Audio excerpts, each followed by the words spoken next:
does a hockey player have to do with Russia's looming manpower crisis in its army? Russian ice hockey player Kirill Kaprizov, who plays for the Minnesota Wild, was detained by Russian authorities after he showed a fake military ID when he tried to leave Russia and return to America. Well, I asked Tyler Bauman, owner of On Point Sports and Minnesota Wild superfan, and he said, Quick rundown on Kirill the Thrill Kaprizov. He's a Russian-born player that was drafted out of the KHL in the 2015 season by the Minnesota Wild. However, probably due to political reasons, he didn't make his NHL debut until 5 years later in the 2021 season, in which he won the Calder Cup for Rookie of the Year. In his first full season with the Minnesota Wild last year, he set team records for points, goals, and assists, and was top 5 in scoring in the NHL.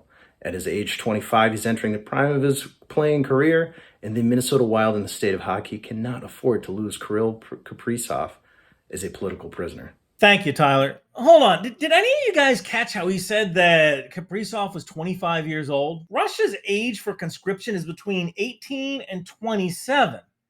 In the intelligence community, this is what we call a clue. And Kaprizov isn't the only player that's been detained. There was another player who plays for the Philadelphia Flyers, Ivan Fedotov, who was also detained after showing a fake Russian military ID while trying to get back to America. Are you starting to see a trend here? Now, Russia has a very unique military system. It's not totally volunteer and it's not totally conscript. Instead, you have contract soldiers known as kontraktniki who serve for 3-year terms, and then you have conscripts known as prizivniki, and those soldiers serve for 1-year terms. Here's the other thing about conscripts, and it's important. Conscripts are not allowed to be deployed outside of Russia unless in time of war. A pin in that, it's going to be important later. One thing to note, when it comes to kontraktniki, Russia has lowered their terms of service down to as little as 6 months just to get more people into Ukraine. Russia has about 400,000 soldiers in their ground forces. We're just talking about their army. We're not talking about their air force or their navy. And of those 400,000 soldiers, about 30% of those soldiers, or 120,000, are conscripts. Russia invaded Ukraine with about 190,000 soldiers. About 140,000 of those were regular soldiers, regular kontraktniki, and then another 50,000 were militia, who you can also assume to be volunteers. Now, the contract soldiers, or kontraktniki, they tend to do the highly skilled jobs, although some choose infantry, armor, or artillery. Conscripts tend to do lower skilled jobs like infantry or truck drivers or basic maintenance. But here's the problem with conscription. Most Russian men are terrified of being conscripted. In fact, there's $1 million cottage industry in Russia where people will pay bribes to get mental health problems put on their medical records, or just outwardly bribe officials not to draft them. About the only place in Russia where this isn't true is the Caucasus, and that's because a lot of men there tend to view the military as a rite of passage. But outside of the Caucasus, Russian men are terrified of being drafted because then they have to face something called Dedovshchina, literally rule of the grandfathers. This is where the older conscripts haze the younger conscripts. And we're not talking about the kind of hazing that I went through when I was a private. McBeth, go get a box of grid squares. McBeth, go get 100 yards of flight line. No.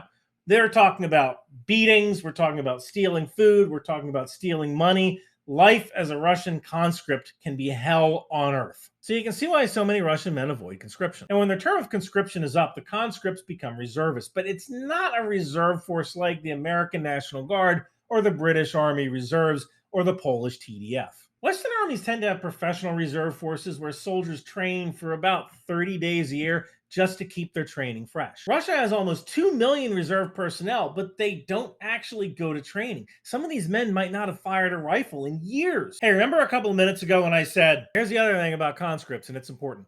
Conscripts are not allowed to be deployed outside of Russia unless in time of war. And I told you it'd be important later. It's later now. Reservists can't be deployed outside of Russia's borders unless war is declared as well, just like conscripts. So now I'm sure you can see the problem. Because this invasion of Ukraine is a special military operation and not a war, Russia might have loads of conscripts and reservists, but they can't actually legally use them. Russia's hands are tied due to their own laws. Okay, so let's say Russia does declare war and they start sending conscripts and reservists to Ukraine.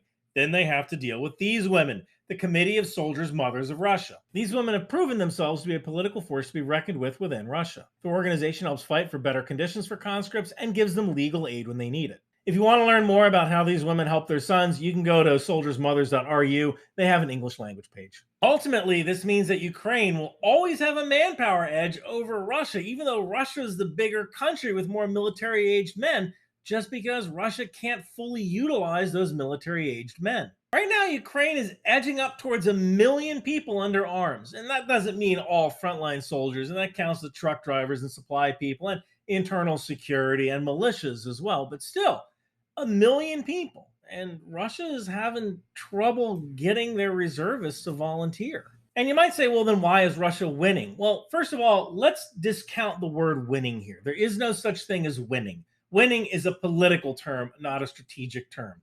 Ultimately, Russia is going to lose, Ukraine is going to lose, the world is going to lose, Africa and the Middle East starve. Okay, so you might call that a technicality. Then why is Russia able to push the Ukrainians back? And the reason is that Ukraine just doesn't have enough heavy equipment to counterattack effectively. Russia trades metal and flesh for land. Ukraine trades land for time. So now we've come full circle back to Kirill Kaprizov. Why did the guy pay money to get a fake military ID? Well, most likely it was done to fool any customs official into thinking that Kirill had actually served in the Russian military. That way he could go back to America and not have to worry about any kind of fighting in Ukraine. Now, Kaprizov makes $9 million a year, so I have no idea how he wasn't able to bribe this official unless he encountered an honest official, which is certainly possible. Or maybe this official is afraid of the consequences of letting young draft age men go to America more than he wants to benefit from a bribe. We're not going to know until Kaprizov gets back from Russia, if he gets back. Special thanks to Tyler Bauman of On Point Sports. If you want to buy some sports memorabilia, you can take a look at his eBay site below. Thank you for watching.